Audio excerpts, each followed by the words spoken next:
ভিক্ষুক রাস্তা দিয়া যায় আর জমিদারের পুত্রবধূও যায়।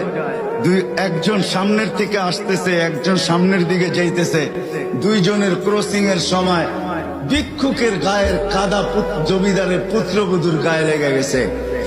সে দুনিয়া আন্ধার করে ফেলছে, স্বামীকে ডাইকা নিয়ে আসছে, বলছে ভিক্ষুক আমার কাপড় নষ্ট করে দিছে। সে শুধু ভিক্ষুক ছিল না, বৃদ্ধ ছিল। বৃদ্ধ ছিল না শুধু, জীর্ণ ছিল, শীর্ণ ছিল। শরীরে কাপড় ছিল না, ফাটা চিরা কাপড় ছিল। পায়ে জুতা ছিল না, পেটে ভাত ছিল না। জমিদারের পুত্র সইতে পারে নাই, যৌবনী শক্তি সয়তো সয় কি কইরা তার স্ত্রীর গায়ে ভিক্ষুকের কাদা। বস সমগ্র শক্তিকে হাতে জমা করা, একত্র করা বৃদ্ধের গালে বসায়। বৃদ্ধ কিচ্ছু বলে নাই, শুধু উপরের দিকে তাকায় দুই তিনটা শব্দ উচ্চারণ করছেন।